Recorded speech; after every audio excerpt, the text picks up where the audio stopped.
tortured and killed in Syrian prisons, which you've all heard about, maybe you've seen the leaked pictures. We don't know what's going to happen with him. He might be released, he might not be, like many, many more. A month ago, I learned about an uncle of mine who was arrested for delivering, 2 years ago, I didn't know the story till a month ago, for delivering aid to besieged areas. 15 days later, all what his family got was his ID. That's it. The guy is gone. Nobody, nothing. So basically, what I want to call here for separating the two words, refugees and crisis. There's no refugee crisis. There are refugees caused by crisis. The crisis is in Syria. It's not in Europe. Basically, here we cannot, when we talk about European values, which many Syrians share, and the revolution in 2011 happened because people believed in the same values you believe in. They wanted freedom, they wanted to be able to educate their children, they wanted less corruption, they wanted relief from ideology. They needed the same thing which Eastern Europe wanted at one time. I lived here during the fall of communism, I've seen what happened, and I shared your feelings. Those people there basically hear a lot of those European values, but they didn't see much done about it. And here's the issue. We cannot just talk about values and not do something about it. We cannot talk about values and tell people, negotiate with your killer.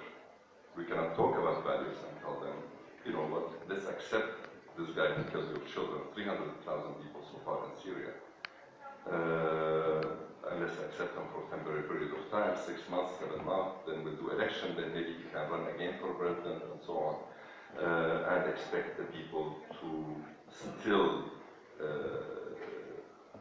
believe on what you are saying. Basically, they start separating your ideas from you. They say the ideas are good, but they don't really believe in them. They're really not going to help us on to implement this. So basically, you cannot just simply close the border in front of people. I understand the political pressure in Europe. I understand what people feel. I lived in Canada for extensive time. I worked in immigration, and I know very well that million immigrants for 500 million population is nothing. It's very manageable, it's doable. It's a political issue more than anything else. People want to be re-elected. Political right is using it against politicians, and everybody is worried and nervous. Now, when we talk about terrorism, let's acknowledge what happened in Paris. So far, they did not arrest one Syrian. They're all Europeans. ISIS had, which between 40 to 60,000 fighters, according to different sources, has 20,000 foreign fighters. 5,000 of them are Europeans. We don't look at them as Muslims, we look at them as European terrorists, which are coming to kill Syrians and Iraqis.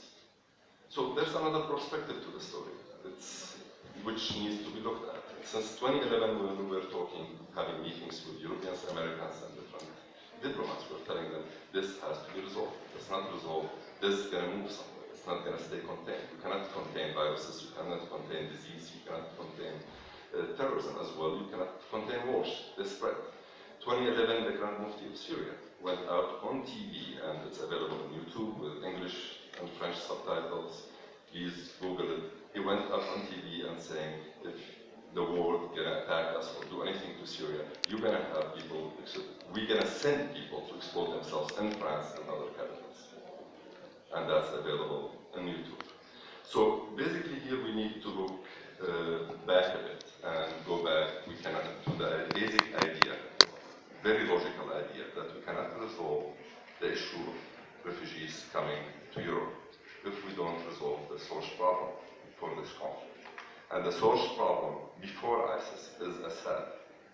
Assad released, and that's something we keep repeating, terrorists out of prison to form ISIS, to form Al-Sham, to form Jaish al-Islam, to form all those leaders were released during the revolution from Syrian prison. Thousands escaped Iraqi prisons at the same time. Most of the leadership of ISIS is ex-Ba'ath Party, Iraqi Ba'ath Party, which is not Islamist, which is secular supposedly, which were basically service providers for many people. ISIS currently is a service provider for many forces in the region. I cannot believe so far such a coalition cannot fight 10,000 pickup trucks. That's what they're fighting. 10,000 Toyota pickup trucks. That's the big story. The story is where they get those pickup trucks. The big joke. Yesterday, the Free Syrian Army, yesterday and the day before, without area support from the coalition, liberated nine villages from ISIS. So we need to go back a little bit and talk to the Syrian people. The only people who can solve this problem are the Syrian people. I'm not talking of Iraq, of course the Iraqi people need to be engaged as well. The Syrian people can solve this problem, but Assad has to go. They need to be supported to fight both Assad and ISIS. It's a joke when diplomats come to us and say, oh, we will help you to fight ISIS, but guess what? Who's bombing the villages and towns is the regime, it's not ISIS. ISIS is a big enemy, but ISIS does not have the capabilities of the regime. People want to protect their families first. They want to stop the barrel bombs, they want to stop the phosphorus bombs, they want to stop the cluster bombs, they want to stop visiting hospitals. So far, since the Russian involvement, 6 hospitals were destroyed. Half of Syria's healthcare is destroyed. More than half of Syrian schools are gone. Kids cannot have education in normal schools anymore. There are kids who didn't go to schools for 5 years, and those are potential future anything.